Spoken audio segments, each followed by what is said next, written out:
Welcome. You have just tuned into Elevated Resonance with Daniel. Celebrate a life worth living. Hi, I'm Daniel Rutschmann. And this is Dr. Pat. Together, we will explore some aspects of the scientific foundation of what it means to be a conscious creator and get inspired to take action on creating a life worth living.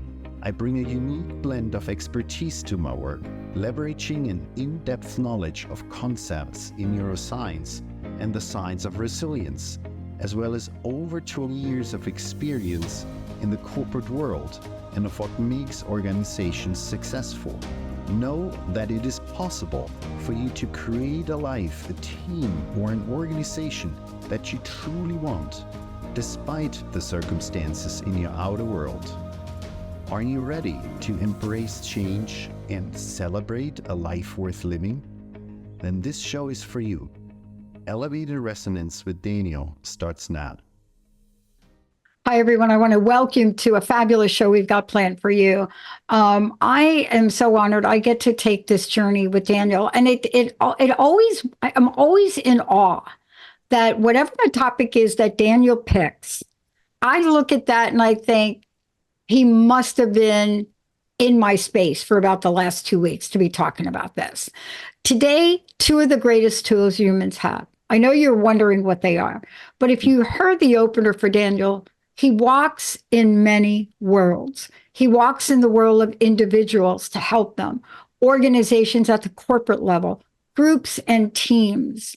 And the question really is for many of us, and I'm really struck, Daniel, by a couple of things today, and I'll tell you what they are. I'm struck by comeback people. Comeback people. For example, I like to watch the Olympic trials, right? I always wanted to be a field and track star, but I can't run to save my life. So that was never going to happen. But I watched several of these comeback stories and I'm in awe. How does a Ms. Richardson come back from being eliminated from the Olympics years ago to being the fastest woman on the planet? And how does Simone Biles come back from what many people thought was earth-shattering decision and career-changing ending? Today's show is how come some people always worry about something while others seem to be happy most of the time. And the two examples I gave are examples of two people that you would or could identify in the worry category several years ago. And you look at them today and they are so absolutely living in the zone of happy. Daniel, what a great show. Why is this show important to you? Let's start out with that. Why did this show come to mind, this particular topic? I think you guys have a really great audience that is interested in a lot of topics that you don't necessarily learn in school when you grow up, but they are so critical and so essential to life overall and understanding what this life really is about and how to live a life that is worth living, as we like to say. And so I really like to talk with you about all sorts of different topics that center around those essential pieces that makes us humans flourish or not so much. Yeah. Flourish or famish. I mean, essentially that's it. And, I love that we're talking about some things that seem that they operate on a continuum, but in a lot of cases, they don't. They operate, to moments of ecstasy, so to speak, and then moments of complete overwhelm and worry. And, we often wonder, how do they seem to be all of that, even though they may not be? But that's our perception.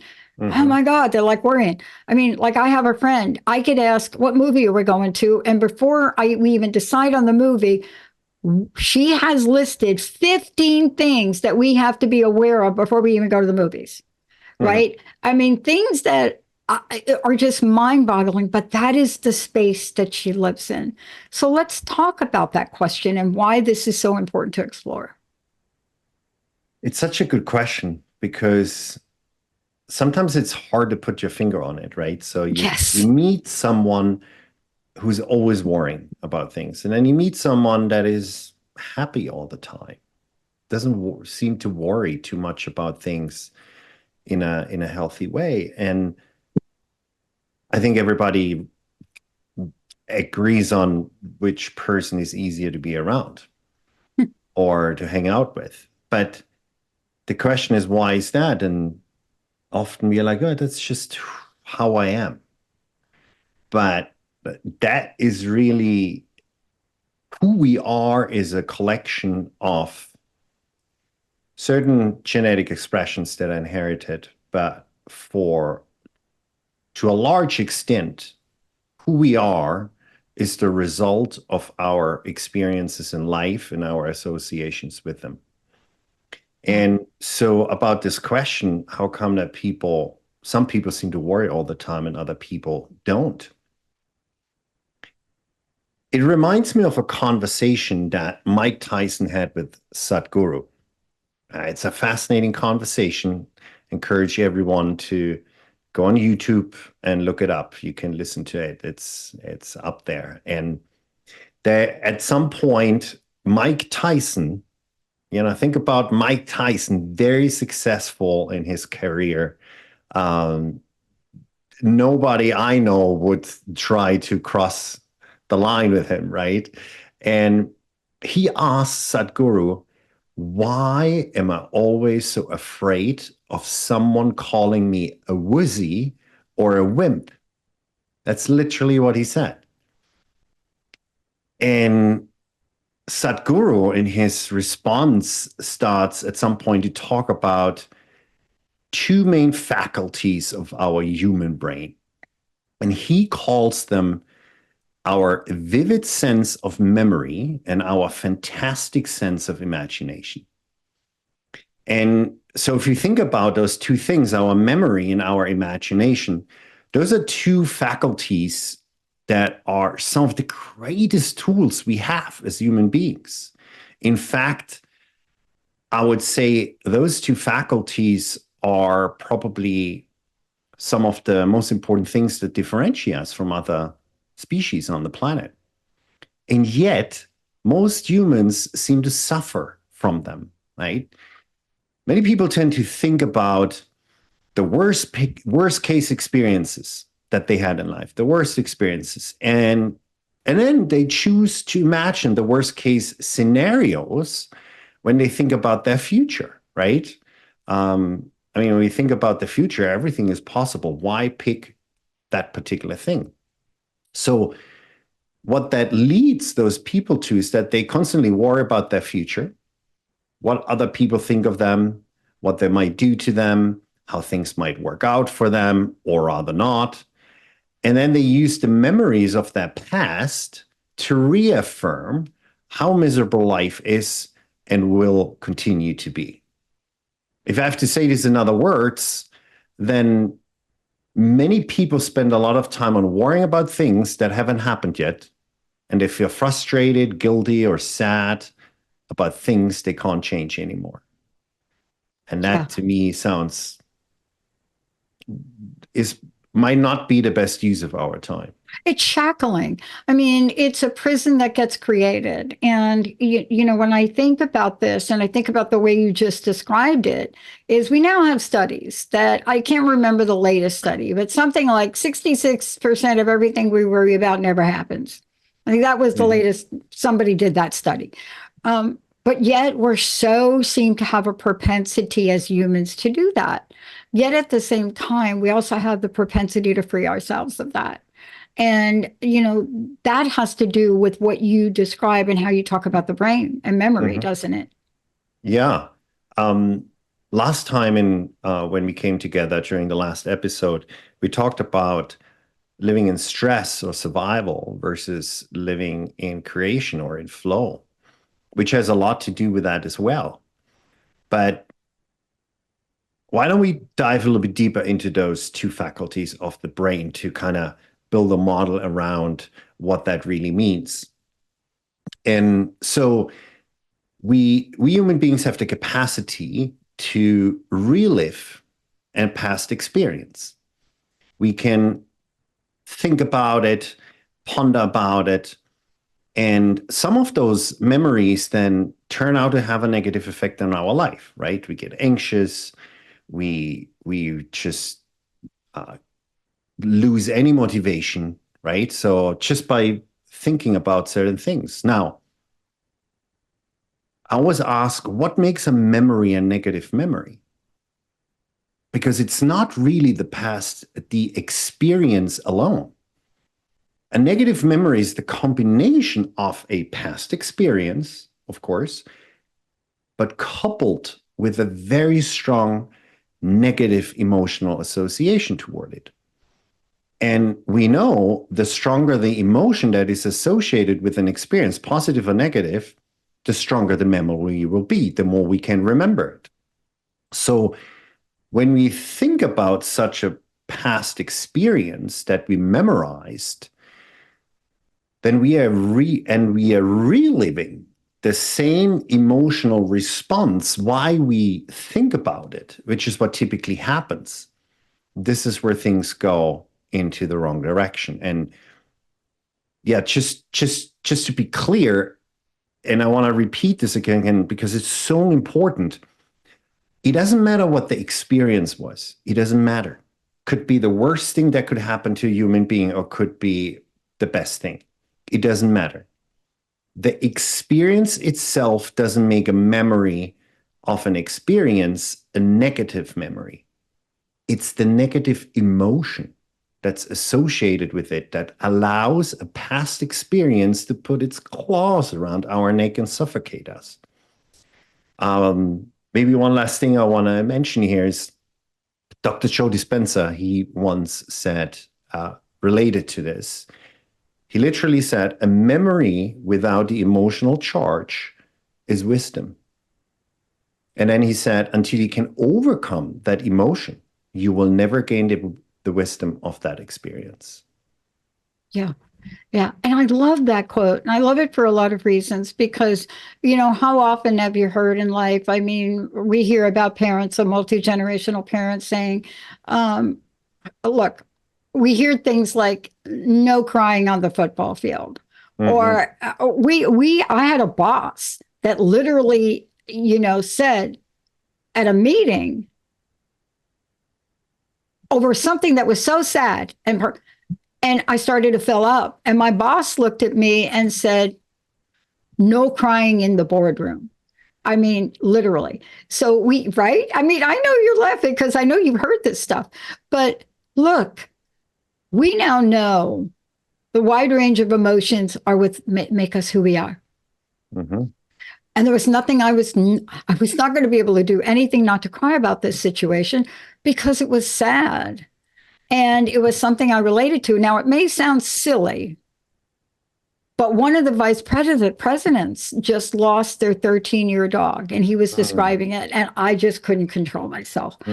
But you see, we come from this notion of being stoic. I mean, our culture more than others. Now, certainly my family history culture, whether it be in the Mediterranean or South American, those folks, they have a different feeling about this.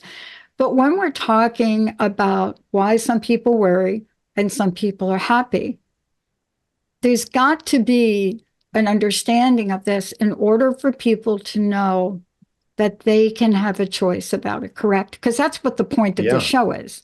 Yeah, totally. I mean, we just talked about the memory, right? A little bit more, a past experience that is coupled with a certain emotion that is associated with it, because every experience has an emotion associated with it, because the outcome of an experience is an emotion, always. So those memories that we tend to remember are the ones that had a strong emotion attached to it. Yeah. And if it's a negative one and we choose to relive it, we trigger the same neurological and biochemical processes in the body. The body doesn't know the difference if you were in the situation in real time, in real life, or you're just producing the experience by thought alone. So by reliving that, again, you trigger the same response in your body, knocking your autonomic nervous system out of balance.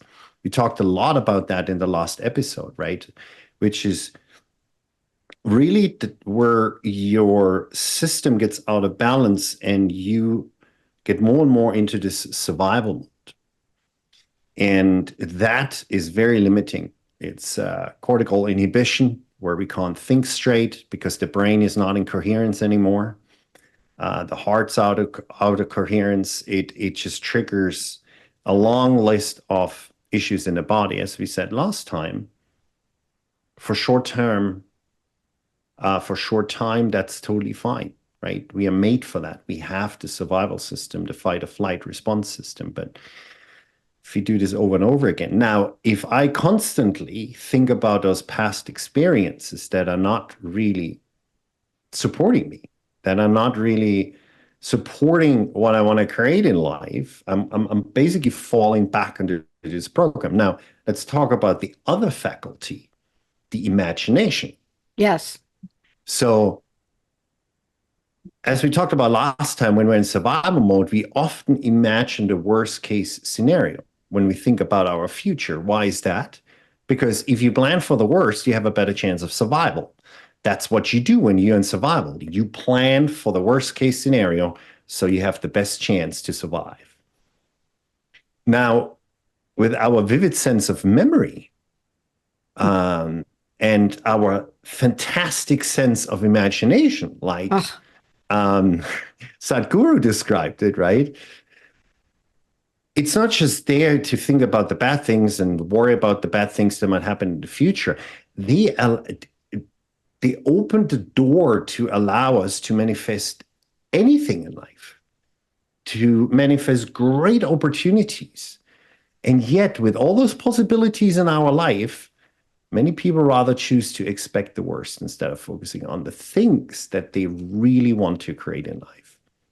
Do you think we do this, Daniel? Let me ask you this question, because I'm really struck by this. Do you think we do this because by expecting the best things in life, if we do that, then if things don't turn out the way we think, we're so afraid of being disappointed, of being rejected, right? So do you think there's a default mechanism that happens somewhere in the brain that says, I'm not going there? Even though I want it, even though I'm not going there, because you know what? I don't think I'm going to make those. I don't want to make a statement. I'm going to make those 2024 Olympics gymnastic thing, because now she didn't do that. Because if I make that statement, then I'm going to, and I don't. Whoa. Now look at me. Do you think we have some kind of mechanism that we have to move beyond? Yeah, totally. Think about it that way. The brain, the main decision maker in your body, right? So that's the CEO. It coordinates everything or controls everything in your body. All it wants is for you to survive.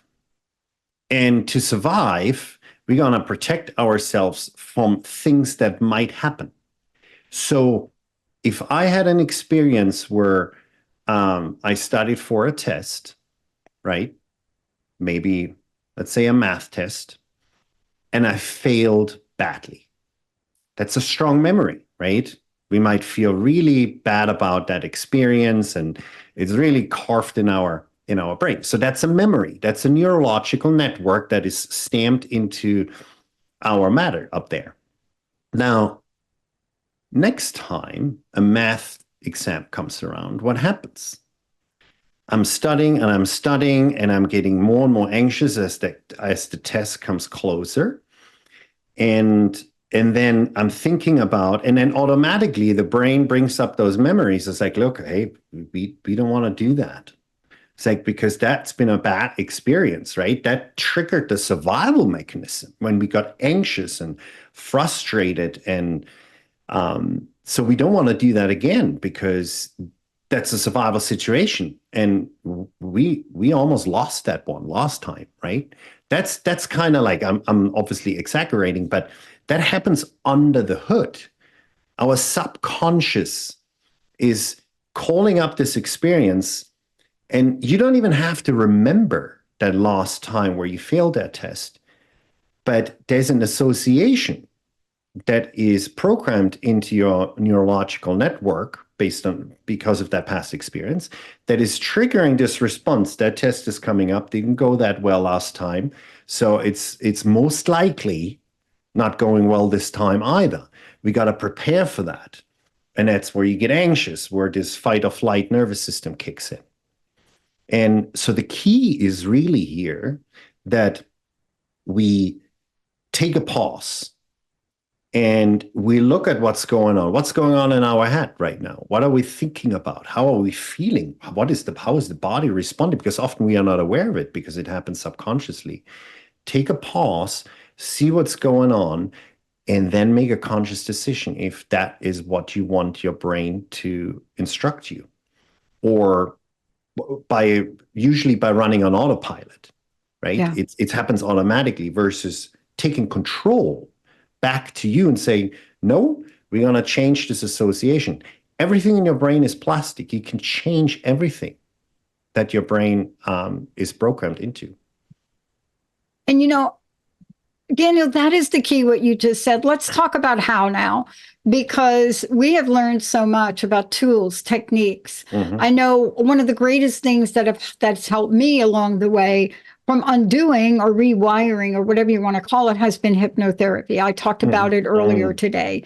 I think hypnotherapy is one of the most misunderstood, but one of the more powerful tools.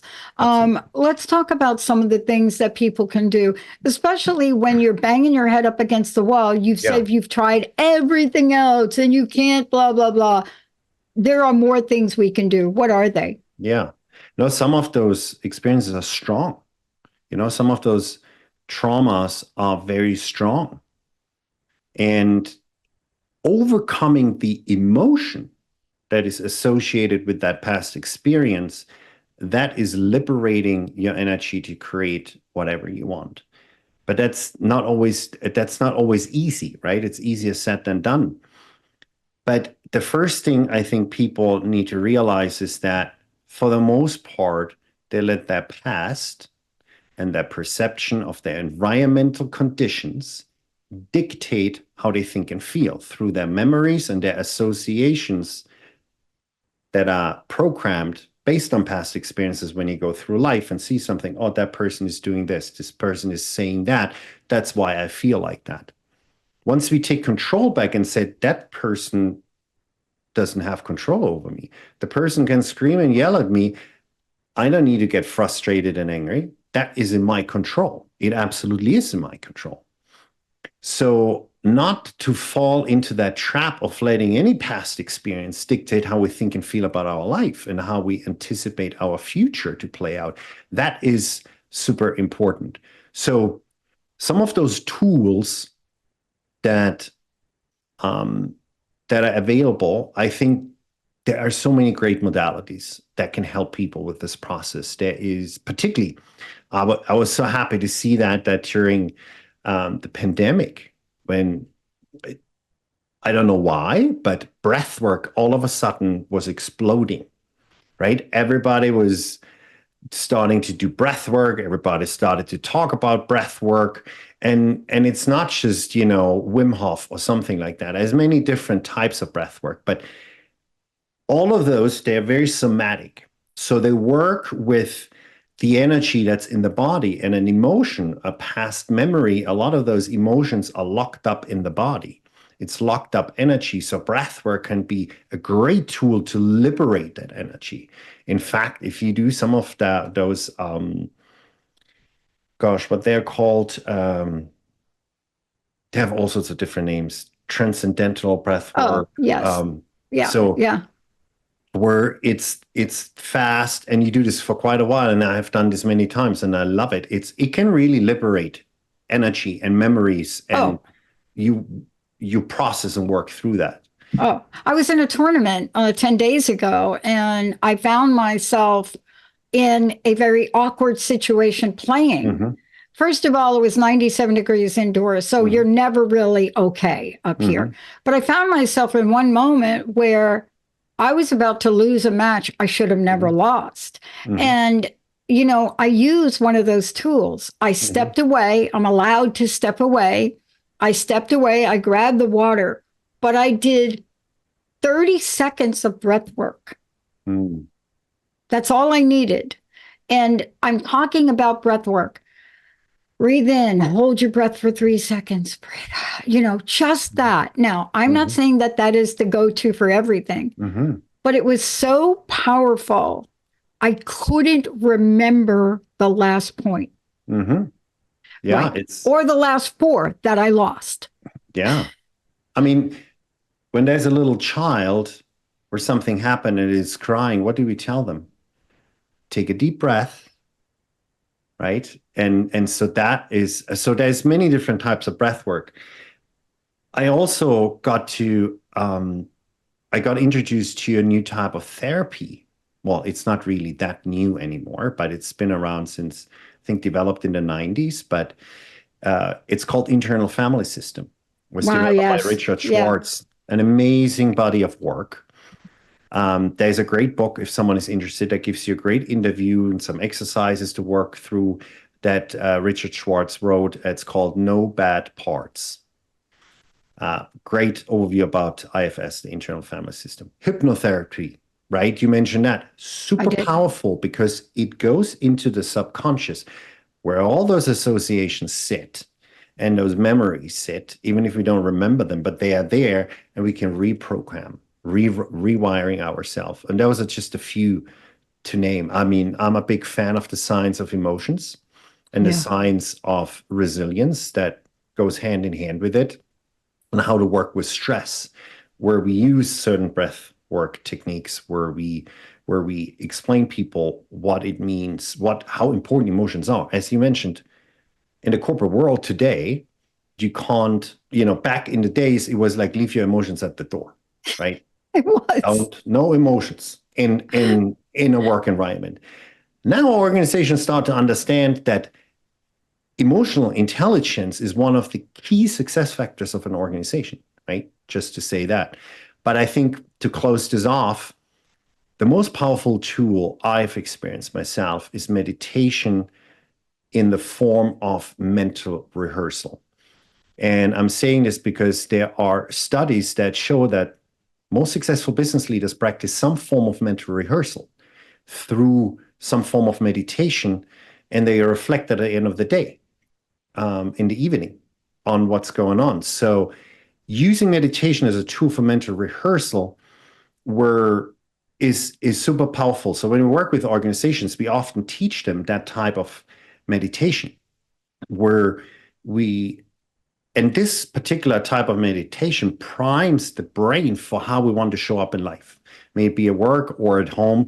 It really lays down the neurological hardware to implement those new programs. So basically, it's a very conscious process of rewiring the brain.